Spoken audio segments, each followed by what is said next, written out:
If worldwide affairs have a place in your day, this is the place you will want to stay. The Ron Bobb-Semple International Podcast with your host, world-renowned voice of Garvey and global news commentator, Ron Bobb-Semple.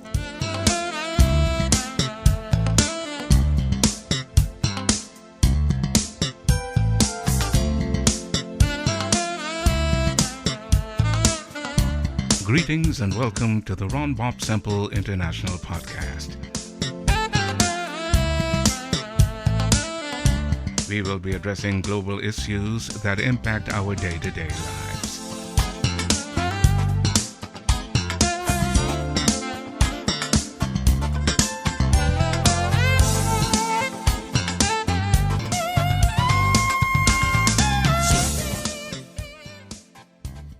The Haitian Revolution was a revolution ignited from below by the unrepresented majority of the population. A huge majority of the supporters of the Haitian Revolution were freed Africans who were severely discriminated against by colonial society and the law. Joining us to discuss Haiti, or Ayiti, and the continued political upheaval and disruptive infrastructure of that nation is pro-democracy and human rights attorney and performance poet Ezili Danto. Sister Ezili, greetings and welcome to the Ron Bobb-Semple International Podcast. Thank you so much. Honor and respect in the name of all the ancestors. Bob, I thank you for inviting me. I thank you for never forgetting us and the struggle that we are leading and we continue to have. Thank you very much. You're very much welcome. I greet with honor and respect all your listeners. I thank you. In 1994, you founded the Haitian Lawyers Leadership Network. What is the purpose and function of that organization? It is to institutionalize the rule of law. The simple purpose of allowing the people to have one standard, the same standard that the law says they are entitled to, which is human rights, civil rights, economic rights, voting rights, the right to health care, the right to clean water, the right to association, all those rights that we are born with that Haitians are constantly having to fight for and are denied. The Haitian Lawyers Leadership was founded to institutionalize their rights. How important is it for us to know about the Haitian Revolution? For me, it's indispensable for the Black liberation struggle across the world because the Haitian Revolution and the warrior males and females and children decided that they would no longer, after 300 years of barbaric enslavement, allow themselves to lose all those rights again. They were considered property, less than human. They were breeded like animals at the whim of any Frenchman or Hispanic person on that island, any white person. They had no rights. And so after 300 years, the Africans who became Haitiens in the land of the Taínos, which included the original Blacks who were in the Americas, they got together and they said, we shall live free or die. We won't just die in vain, live in vain. And that is what we stand for. That's what we are doing right now. When you see all those Haitians in the streets, that's what they're fighting for, what their ancestors fought for, because the European came back. The former enslaving nations, led by the United States, have now essentially normalized slavery in Haiti. And so it is very important to study the only revolution in world history that was successful, where the masters were destroyed and kicked out and beat and combat, and the enslavers ruled themselves. Haiti is the only place. And we are constantly having to pay for that because the masters do not want to leave Haiti alone. We continue to fight, and it's the templates of the Haitian Revolution. What we teach is that on August 14, 1791, at a Vodun ceremony, the Africans, who are very spiritual people who remember their ancestors and who remember how they are connected to the biosphere, they called on all of that and they were answered. And they left us a template. And in that template, they said to us, you must stop Mandela because this is a stranger to planet Earth. Mandela, they said this in the Kinkongo language. You must stop his collaborators, the weak ones among us, who he uses to front his democracy, his election, his human rights, his UN, his OAS. You must stop them, and you must stop all the forces that he has. And that includes every single, like Dr. Henry Clark says, every single human activity of the Eurasians are about domination. It is not about people. It is about profit and domination, and only for the few. So that's why Haiti is so important, because it is the only place where people became higher than profit in this so-called new world. Former Haitian President Michel Martelly's term ended in 2016, but a chaotic election forced the appointment of a provisional president for 1 year until Jovenel Moise was sworn in 2017. Unpopular President Moise stated that his mandate ends on February 7th, 2022, and not February 7th, 2021. Protesters took to the streets of Port-au-Prince after he did not step down. How effective or ineffective were those protests? To date, they are ineffective with regards to the point. The point is to take down and bring the rule of law back into Haiti. Right now, we are lawless. We are being ruled by the whim of the United States. Michel Sisson, who's the U.S. ambassador, Hélène Lalume, who's the UN spokesperson, and the United States State Department are the ones that essentially put this man in power, not the people of Haiti. First, we have to understand that the narrative of the media is thoroughly different from the narrative of Haitians, Haitian lawyers, Haitian constitutionalists, Haitian churches, Catholic, Protestant. Every single body of respect in Haiti have said that this man's term, though he was de facto in the first place, but if he was elected, his term ended on February 7th this year. Unfortunately, the United States decides, since they put him in along with the OAS and all of these wretched collaborators with Empire, they want to change the Haitian constitution to better pummel us some more. So they need their murderer. And I say that as a lawyer. I say that as someone who has witnessed the massacres that have been happening to Haitians every time they go out into that street, or to communities that Jovenel's henchmen and death squads have gone into and massacred. The United States itself has noted that the massacres at La Saline and other places, that there have been folks directly connected to the National Palace wearing National Palace issue uniforms and police gear and police cars. These are things that the United States are very much aware of. At the end of his term, even Donald Trump had had enough, and his human rights agency had sanctioned and demanded some of these killings stopped. Biden has come into office and continued to maintain this man, Jovenel Moise, who no one knew before 2015 as a national figure whatsoever, is a created entity of Western consulting firms. They created a storyline for him saying that he was a big businessman and he had this large banana field. Since he was elected, that banana field no longer exists, because it was created out of thin air by the same type of consultants, Antonio Sola consultants. So this guy was created out of thin air. Before he was even elected, he was incriminated in drug dealings and drug money laundering. There has been a persistent story that the banana farm has airplanes coming in and landing. He is intimately, closely related, or has relations with known drug traffickers. Like I said, he was incriminated in legal court papers for money laundering for these traffickers. It's important to note that while he was campaigning with Guy Philippe, who is now serving time in Miami for drug dealing and who was part of the coup d'etat in 2004, a U.S. asset.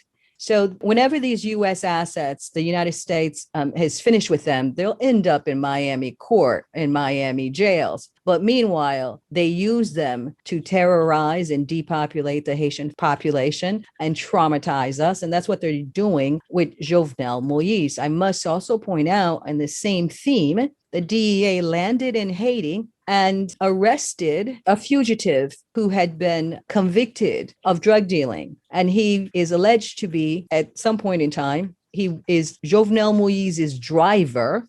When he was arrested, they have copies of his palace security clearance ID and his palace ID. There's pictures all over social media of this. His name is Joseph Mathieu, and he was convicted, I think, for 10 years on drugs. And then he escaped in 2008 and landed in Ayiti and did not go back when he should have been going back for his parole. So he's been a fugitive, but he was visible. And I'm telling you, he's been visible to the United States for a long time. They know everything that's going on in Haiti. They know that most of these folks that were elected in the same time as Jovenel Moise are narco traffickers. Michelle Sisson, who's a woman who's a career diplomat. Her father is Philippines, but they always use these people of color to destroy other people of color. And so that's really why the Haitian Revolution told us that we must get rid of the collaborators, the fronts. And so this is what we're facing. The 2004 Haitian coup d'etat occurred after conflicts lasting for several weeks, resulting in the removal from office of President Jean-Bertrand Aristide, preventing him from finishing his second term, who was then flown away from Haiti by U.S. military security personnel. Was he forced out of office, or did he resign, according to then President George W. Bush? I was at one point a lawyer for President Aristide, and I can tell you that he did not resign. I had very intimate contact in those times. The United States simply put him on a rendition plane to the Central Republic of Africa. They simply did that.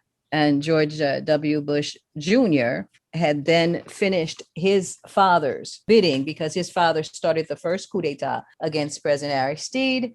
And that was supposed to be the end of Haitian rule in Haiti. But of course, you know, the bien compté, mal calculé. We fight from one generation to the other. And because of that fight, President Aristide came back. It's important to note at this juncture that when he was brought back to Haiti, and he wasn't brought back because Bill Clinton came into office. As a matter of fact, Bill Clinton had promised to get Haitians out of Guantanamo Bay. That's correct. And he frankly did not do that, just like every U.S. president in my lifetime that has ever promised anything to Haitians have reneged, whether it was Clinton, Obama, or Trump, or Biden. To a man, we are nothing to them. Obama didn't even bother to come to Haiti during that devastating apocalyptic earthquake. So that is without question the truth of our lives.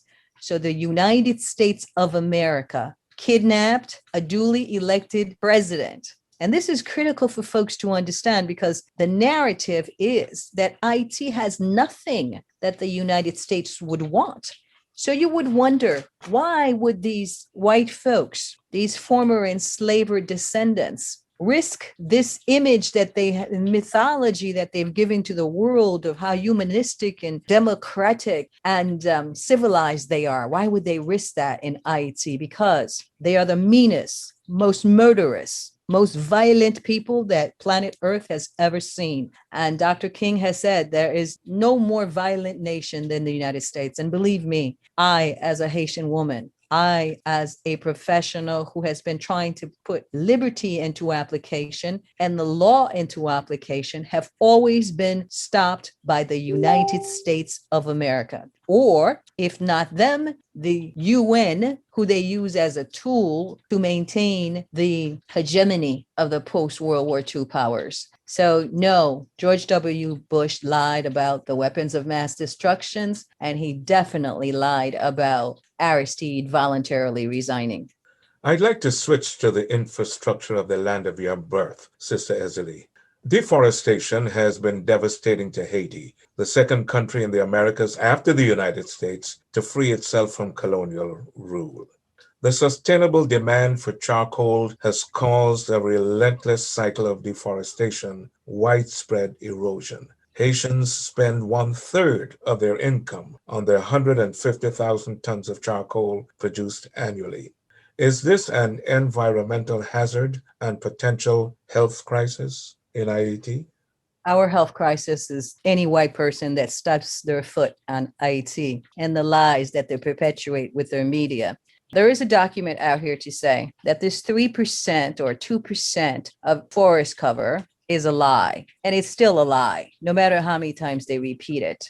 Haiti's forest cover is 30 to 32%, the same amount as the United States. And you can go on my website to find those documents. I think they don't believe Haitians. So it's when we have a geologist of high repute from a major university, I think his name is Peter Gamble. You can just go ahead and Google the most often repeated lie about Haiti, and you will find that that is a lie. The danger to Haiti, the most devastating environmental danger to Haiti is the NGOs who have brought with them tons and tons and tons and tons of plastic. Right now, anytime it rains in Haiti, you can't even go through a throughway or roadway because we are overloaded with plastic and bottles, because there was a point after the 2004 bicentennial coup d'etat when Haiti became the Republic of NGOs, which is a $90 billion or $80 billion business. And so they landed on us as a soft tools of empire.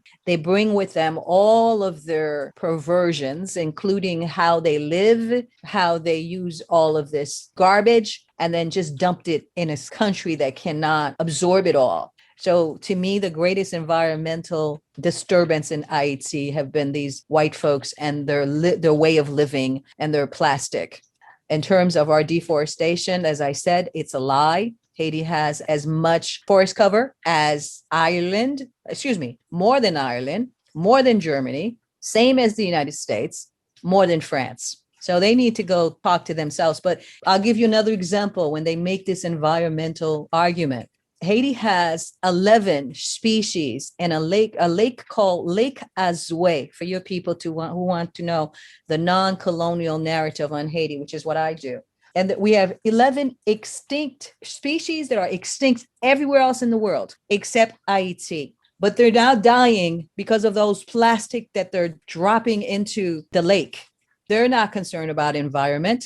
The reason why they want this man in office for another year is to change the constitution so the World Bank can have its cronies do open pit mining. So they're not concerned about our environmental. And one last thing, after the earthquake, Mr. and Mrs. Clinton came in to essentially steal from us again. Remember, after the coup d'etat, the second one against President Aristide, the United States built its largest embassy in the Western Hemisphere in Ayiti. Its largest embassy in the Western Hemisphere, and little tiny Haiti that they tell everyone they have no interest in. When the earthquake happened, Mrs. and Mr. Clinton did not rehabilitate where the earthquake happened. They had their flagship reconstruction.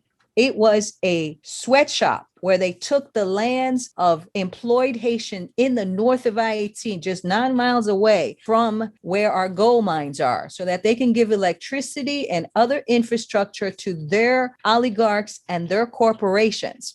While they were doing that, there is a very important environmental space up there in Caracol. It's called Caracol Bay. Caracol Bay's fauna and flora is just look it up, everyone. I want you to look this up, is a $3.2 trillion in resource. Yet they put a sweatshop right there. But they want to keep telling you it's the poor, tiny, victimized Haitian men and women who are cutting down trees, and that's our biggest problem.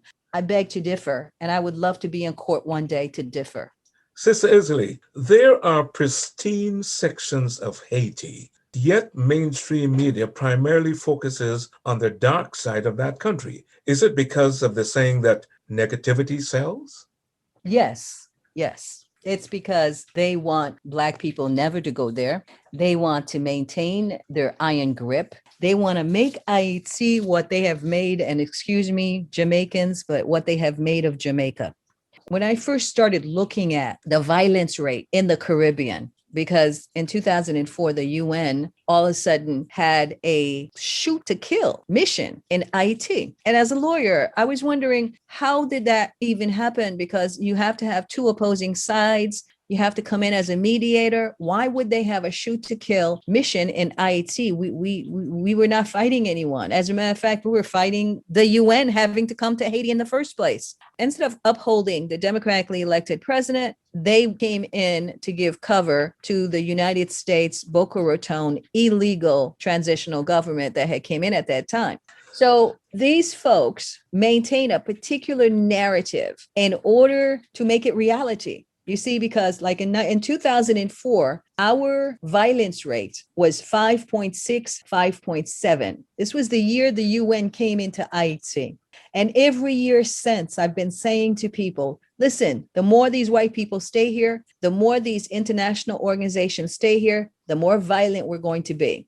So today, I want everyone to look up Haiti's violence rate. I want you to go back to all of the years I've been talking about Haiti's violence and how our violence rate was lower than the Dominican Republic. They have great tourists.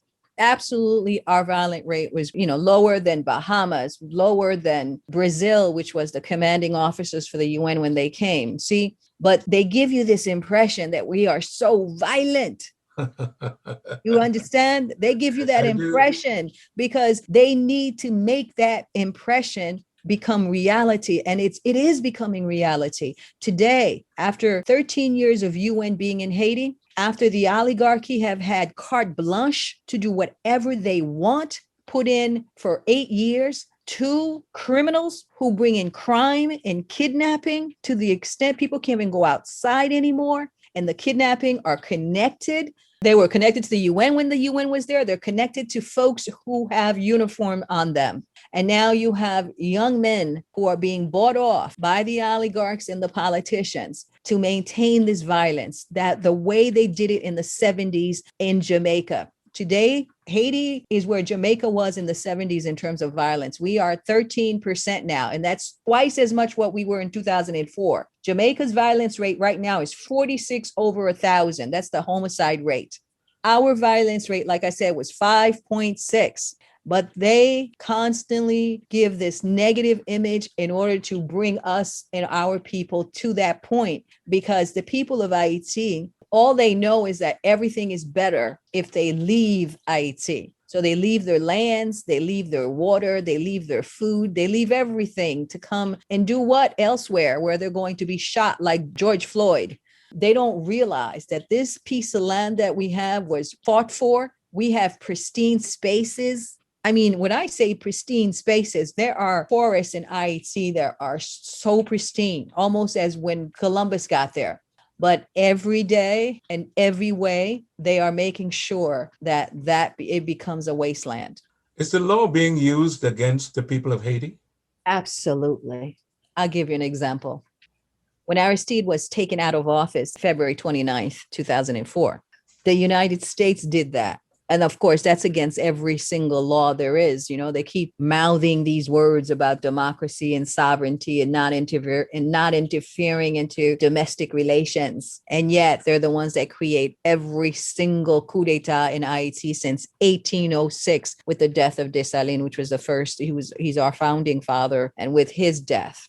But when Aristide was brought back by Clinton after his first coup d'etat, when he was brought back in 94, I was his lawyer then.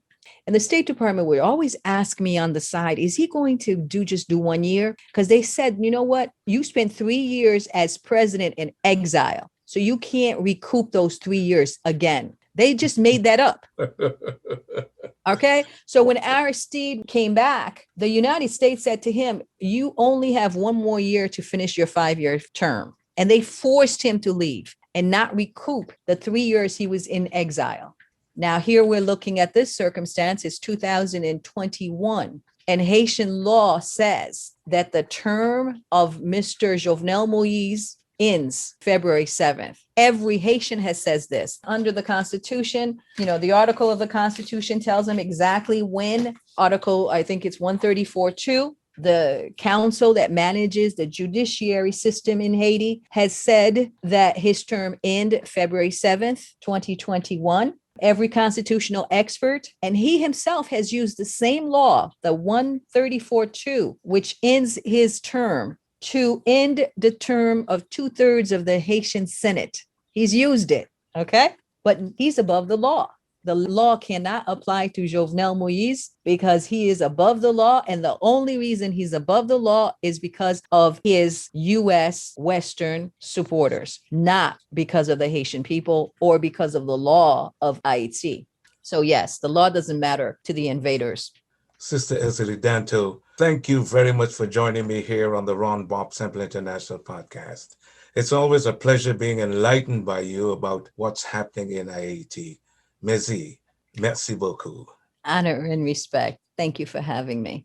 During my introduction, I mentioned that you are also a performer. So to take us home, here is Ezili Danto live in Miami with Samba Yatande, Tia Rouge, and Manyo. Ayiti, prone and quiet. Sister woman's body don't feed no one now. Sister woman's body doesn't feed anyone now. Nago, nago,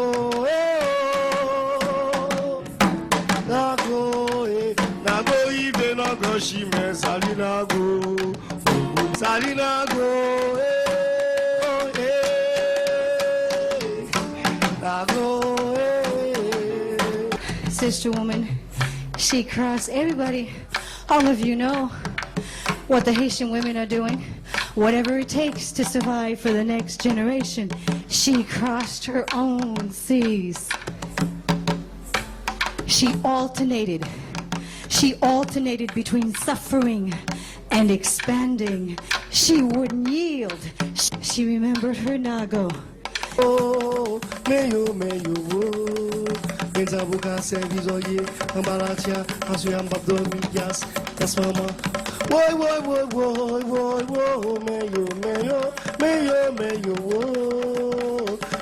meyo, Benzabuka servizoye, ambalatia, ewo, oye, jije raison. Mere jije, o jije raison, jije, wamba, ye, jije, Is in waiting for everlasting baby sisters. Little one, leap, come on, leap. I'm little one in a Jeep and 100 million other ones gone. I haven't taken care of anyone. I'm dying too on this faraway shore. And the Atlantic rattles on for more. Obsessed with the taste of Africa's blood, it closes in, blasting our ruby flood, blasting Pétrole to pieces, or to coup d'etat blue, to bougie blue, and I do nothing, except I did go back where I met the Imperial Eye beach there.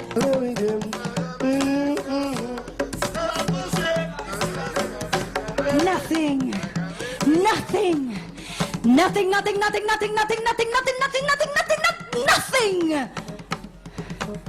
is as frightening as the Haitian nights. Nothing is in Brooklyn, Compton, Gory Island nights. But it keeps me from pursuing trivial aims because, listen, circles within circles link them and me as we. So I've got work to be. Let's go. Zaka metem la habitation sa pou m'travay.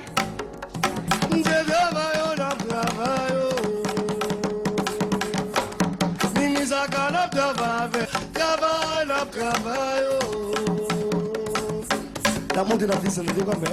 Et ça donne.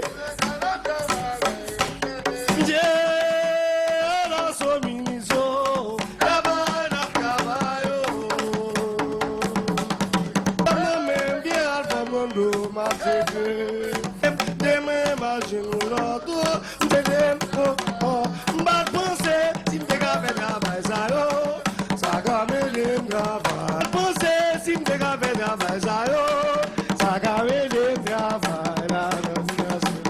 M'te n'a travail avec nous, ça ka m'dem travail, ça ka m'dem travail yo. M'bak pense, si m'te ka fè travail ça yo, ça ka m'dem travail la nation.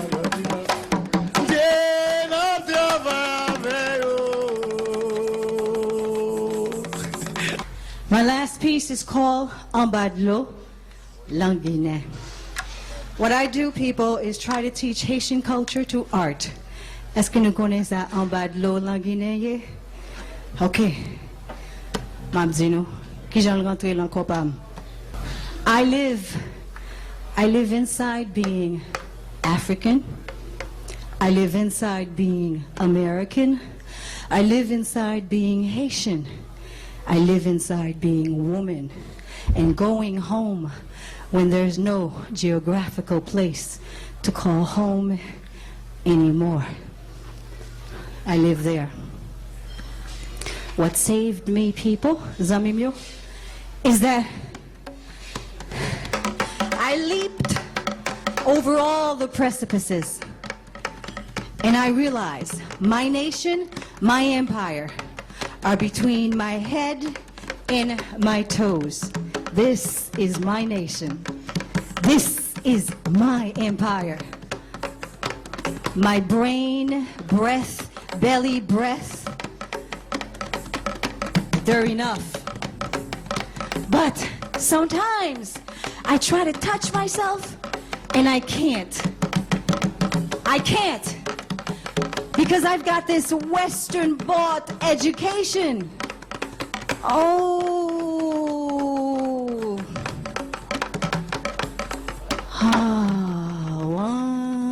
Wangolo. Ale. Kilewa vini we mako. Ale. Kilewa vini we mako. Pays a changé, il est venu vraiment quoi. Moi si tellement loin, globalisant cette chose, attendez-moi, si tellement loin, globalisant cette chose, même si tellement ma connais avec yo, si tellement ma connais les m'embrasser, nation moi, territoire moi, Kishita, entre point chevim, Axotel, moi, ça c'est nation, ça c'est territoire. Mais pour me dire nous, il y a des jours, je cherche, je passe même, je cherche, je passe même, je ne peux pas joindre moi. Parce que bonne l'école, l'Occident, il boité si tellement loin, ancêtre moi, je passe même, je ne peux pas joindre moi. C'est comme ça que je lavé tête moi. Pour faire me comprendre. Toute connaissance, toute lumière, Chita, la civilisation judéo-chrétienne et samyé, m'passe même, m'baka joindre devant Dieu. Ou la main posée, sans but, sans commencement, sans fin, en bas de l'eau, en Guinée. C'est l'âme sortie, c'est l'âme taillée, et les anti-civilisations judéo-chrétiennes n'ont pas moins, c'est l'âme perdue en bas de l'eau, dans Guinée. On la met sans but, tout noir, sans compte, sans commencement, sans fin, côté toutes sans cette chose.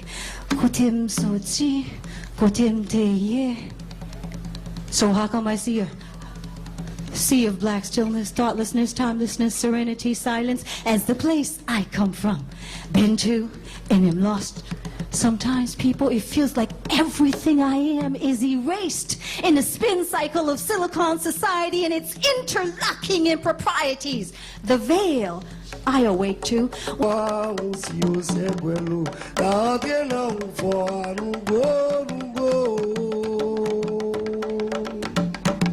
Les notre nous sauvage à nous go. Et va nous tout nous sauvage à nous go.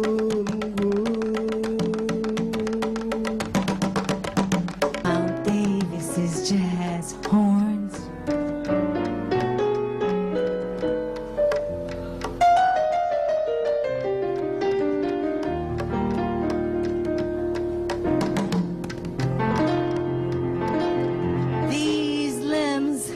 These limbs, people, are megaphones, tissued out sax horns, trumpets, and conches, amputated from their master's lips. Unfettered, I spill out into throbbing masses of loss, stretching to explore an ache.